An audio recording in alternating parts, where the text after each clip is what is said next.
Hey guys, I want to welcome you back to another episode of Pistons Talk Podcast presented by FanDuel. Hope you guys are having a great weekend so far. We have a late night episode podcast.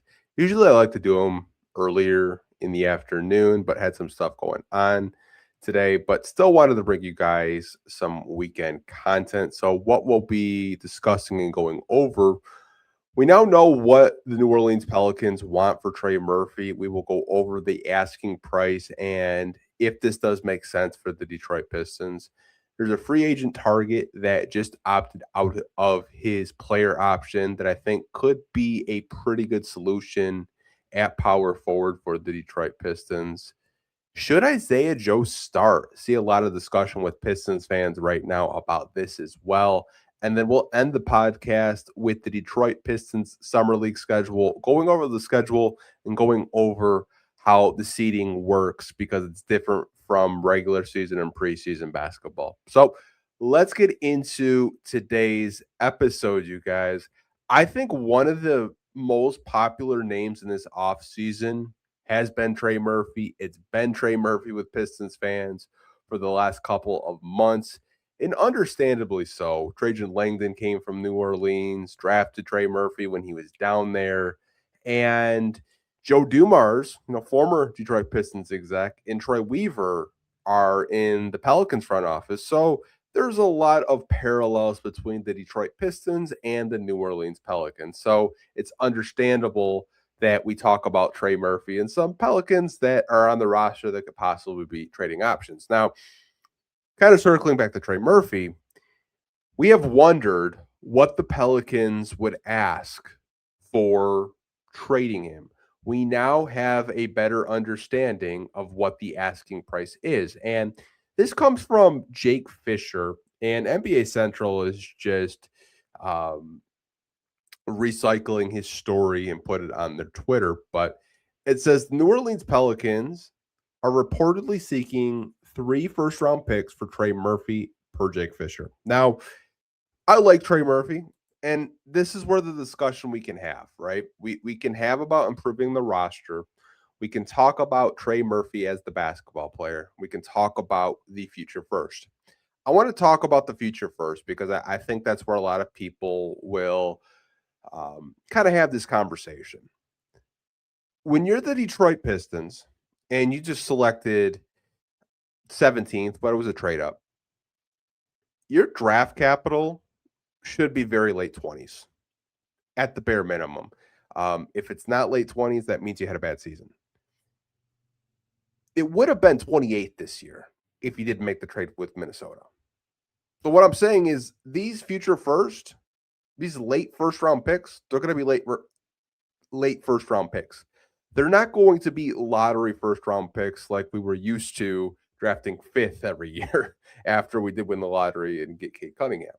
So they're not going to be as valuable, in my personal opinion. And a lot of players in that pool, I would just say you see a lot of college kids going back to school, NAL, stuff like that.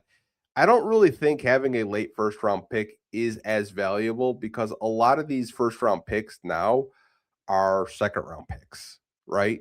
And I'll kind of explain that. Like the kids that can't go back to school, the juniors, the seniors, like they're kind of like around that range in that area, right? So you have to ask yourself as a Piston fan, like, are first as valuable as we're kind of wanting to hold on to them? And I don't think they are. I don't think a first round pick in the 20s is as valuable as it would be maybe mid first round or even lottery for that matter, with the way NAL and college basketball currently is, kind of like the infrastructure of it. So that's the first conversation. Like, I don't really value first round picks in the late 20s. I think the second conversation we can have is Trey Murphy, the basketball player, and the fit. Does he fit with the Detroit Pistons? And it's an easy yes. He fits with the Detroit Pistons. He's very athletic. He can score the basketball. Good 3-point shooter. I think he does make sense. Now, my main question would be if you do trade for Trey Murphy, where do you slide him in at? You got Cade Cunningham at your point guard. We're going to talk about starting lineup a little bit later with Isaiah Joe, him possibly being in it, but would Trey Murphy be your starting shooting guard? You're not going to give him Asar Thompson's small forward spot because you want to keep Asar Thompson at small forward. You don't want to slide him in at power forward. So I don't think Trey Murphy is big or strong enough to play the power forward position. I just think power forwards would really punish him because he isn't the strongest defender. I think that's one misconception with Trey Murphy that I see a lot of Pistons fans make is he's a good defender. I think he's an above average defender. I don't think he's a lockdown defender. Want to talk about a player on the Pelicans that's a good lockdown defender? That would be Herbert Jones, not Trey Murphy. Not to say Trey's a traffic cone by any means, but I think he would be more comfortable sliding him in at the two guard position, which you have to ask yourself, like, are we really going to pay 3 future first for a two guard next to Cade Cunningham? And I don't know if the Pistons want to do this deal. I really don't know what the Pelicans would want. They just want 3 first right off the bat. It doesn't include like the type of players that they would want. Like there's probably interest with Jalen Duren. There's probably interest with Asar Thompson, maybe possibly Marcus Sasser. But I think the Pelicans would definitely ask for Asar. We already know the answer to that. It's going to be a resounding no. Jalen Duren, I think, does kind of maybe spark the conversation with New Orleans. I know they have Derek Queen. I know they have Zion. But I think a Jalen Duren would be a bigger upgrade at center than Derek Queen. I think Derek Queen is a very talented player, but I think even the Pelicans know like having a Jalen Duren in their front court would be really exciting and something they could sell the fans of a 22-year-old center. But again, do the Pistons want to trade Jalen Duren? Probably not. I think they want to bring Jalen Duren back, even with all the conflicting restricted free agency talk that is out there right now with his camp being underwhelmed by the Pistons' initial offer, which is going to be really interesting this upcoming week as free agency starts and players can start talking to front offices of getting new deals or possibly sign and trade scenarios starting on Tuesday. But I think a Jalen Duren, Trey Murphy sign and trade would probably be that route. But again, are you really going to give them 3 firsts from Jalen Duren? No. I think the 3 first is just a prime example, and Pistons fans know this so well. This is a Troy Weaver masterclass with overvaluing the players that he has. And I'll kind of explain. Like when we had Jeremy Grant, there were multiple teams that were willing to give the Pistons future draft capital, but we never really bit the bullet on that. Like I remember Boston was willing to offer Detroit at the time, like multiple firsts for Jeremy Grant. We never bit the bullet on it. Bojan Bogdanovic, the Dallas Mavericks were willing to send the Pistons 2 future firsts. We never bit the bullet on it. This to me just screams Troy Weaver and Joe Dumars overvaluing their talent. I think they want that same type of haul that Mikal Bridges and Desmond Bane got, but I don't really think you're going to get that same type of haul for Trey Murphy. I think it's a little bit more of a harder sell, not only because of the new lottery system is in place with these, future first, but opposing teams could just come back at New Orleans and saying, like, you want me to give 3 first for a player that has never made an all-star game and is averaging 20 points a game on 15 shot attempts. I think the optics of it, a lot of teams could counteroffer. Now, they could ask 3 first. Does their price go down? Probably not. I think as Pistons fans, we've seen how Troy Weaver just holds on to assets and doesn't flip them. And by the time it becomes too late, he's dumping them for James Wiseman, for example. I'm sure a lot of you guys remember this Sadiq Bey trade and how confused we were about trading Sadiq Bey for James Wiseman. At the time, we're like, do we really need another center? Like, we have Jalen Duren, we have Isaiah Stewart. Why are we trading Sadiq Bey for James Wiseman? Like, it just was not a good process. It wasn't really the maximum value that you could get. So this to me just screams I was going to say Trajan Langdon, Troy Weaver and Joe Dumars overvaluing the talent that they do have. In my personal opinion, though, with New Orleans, they just need to hit that rebuild button. I don't really know what they're trying to do. I really don't. Like, you have veterans and DeJounte Murray, you have Herbert Jones, you have Trey Murphy, Zion Williamson still. Then you have these young guys and Jeremiah Fears and Derek Queen. Like if I was them, I would just sell on every veteran that I have, hit that restart button, get maximum value for these guys while you can, and just kind of start over. I mean, go look at their cap space situation, you guys. Like it is an extremely expensive roster that might make the play-in tournament, maybe. Like I really don't know what New Orleans is doing. Feel like they're trying to do two things at once. They're trying to stay competitive, but also kind of bring in young talent into a rebuilding situation. But hey, 3 firsts for Trey Murphy.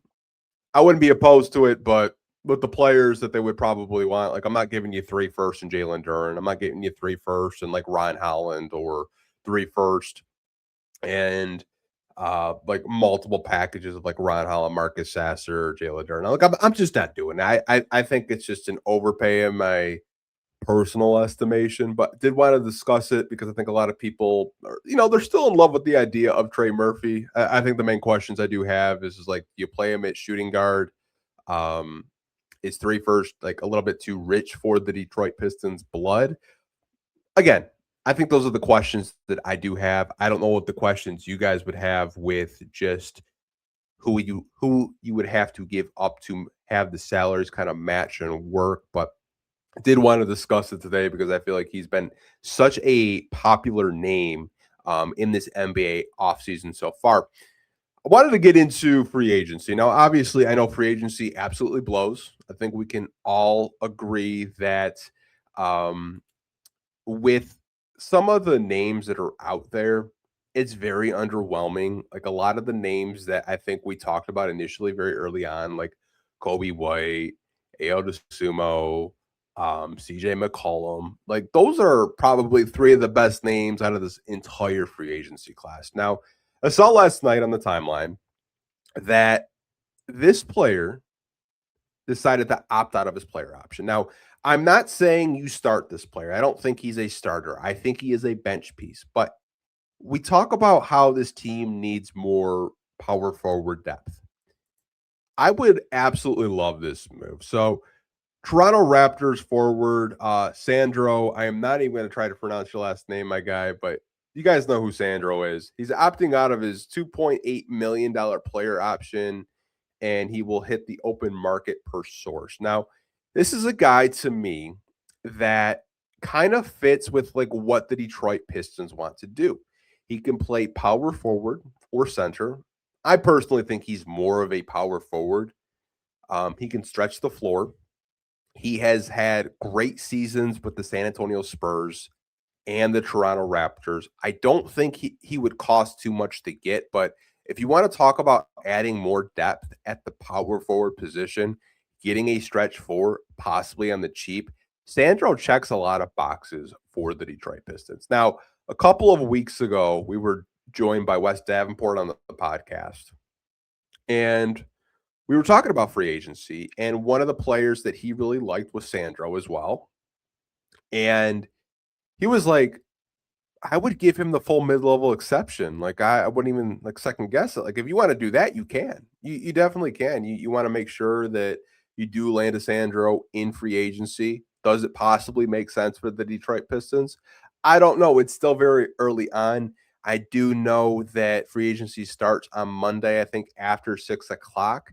So, they can start verbally agreeing to deals. So be interesting to see how aggressive the Detroit Pistons are to start the gate in free agency. But Sandro's been a name that I see a lot of Pistons fans mention, and I kind of understand the fit of an undervalued, 4-5 that you could get on the cheap.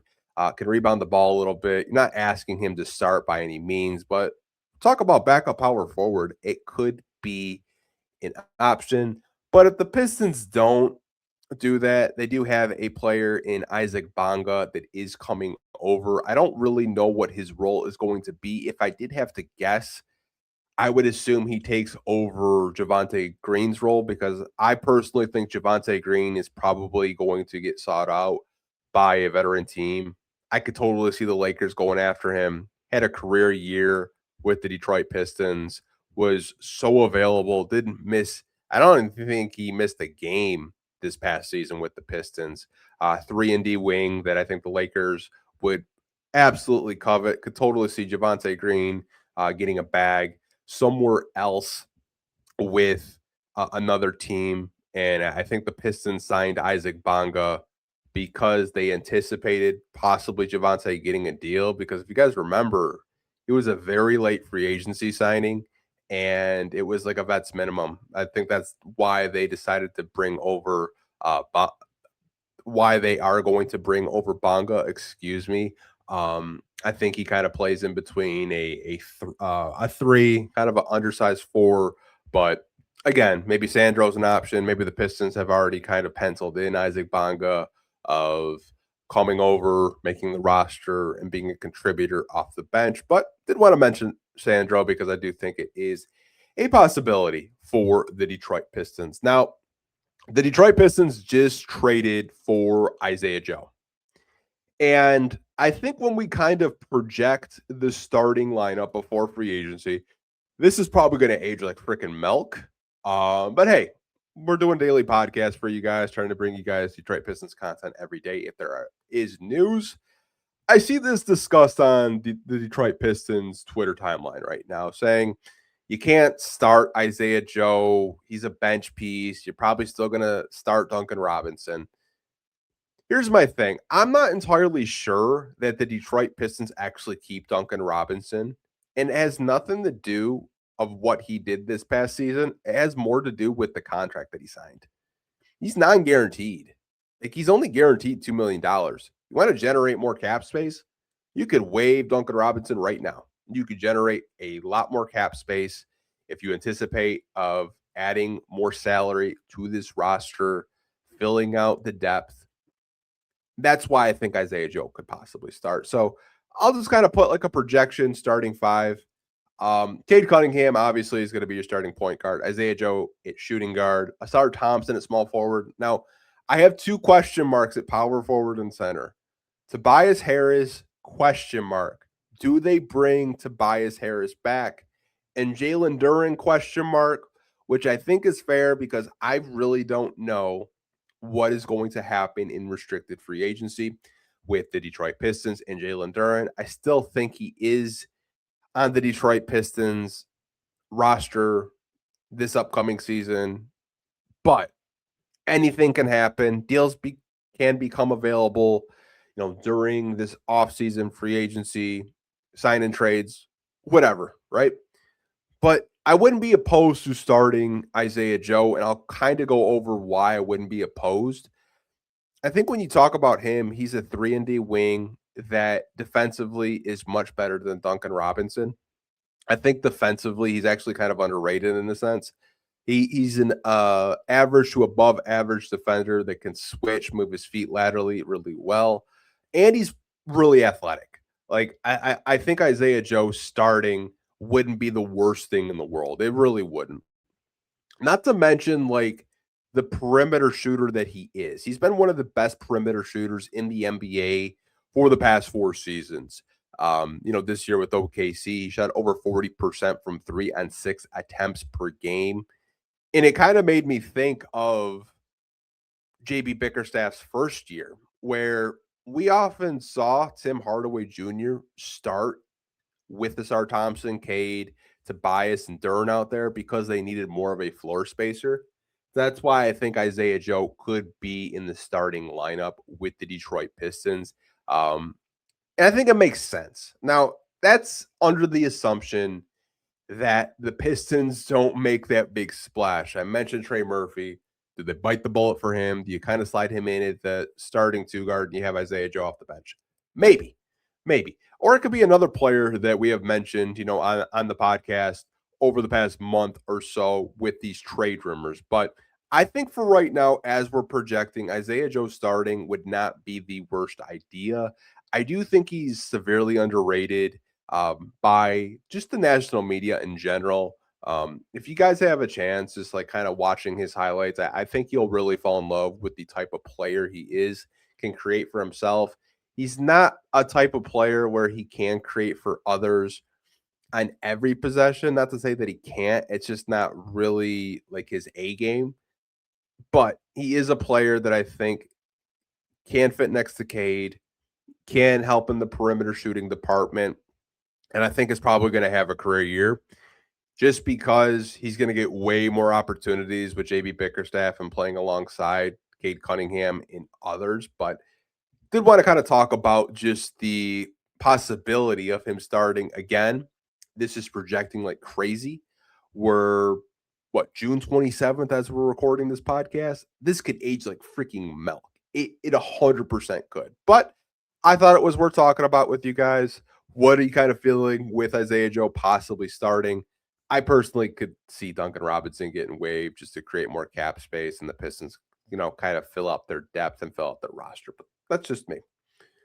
With the Summer League coming up, you guys, we did get the schedule. Now, I do kind of want to put the schedule on the screen and then kind of talk about how Summer League goes in terms of seeding and how they kind of track that. So the schedule did drop, and we're getting 3 of the 4 games on Amazon Prime, and the last game will be on ESPNU. So the first game will be on July 9th versus Philadelphia 76ers at 5:30 on Amazon Prime. July 12th against the Cleveland Cavaliers at 4 p.m. July 13th against the Knicks. I feel like they give us the Knicks every Summer League. That'll be at 4 p.m. on Prime as well. And then the last game in the Summer League is July 15th, 6 p.m. on ESPNU. Now, these are just like the 4 games that the Detroit Pistons got in the Summer League. Now, how you stay alive and how you possibly make the playoffs in the Summer League are a couple of things. One, you have to win your games, but 2, it's a point differential based system. Just winning your games by 1 isn't really going to advance you to the playoffs. You have to win your games by a lot. You have to have a big point differential. Now, I want to say it might have been last summer or the summer before. I think the Pistons were like 3-1 or 3-2, and they didn't have a high point differential and they missed the playoffs. You have to win your games and you have to have a high point differential.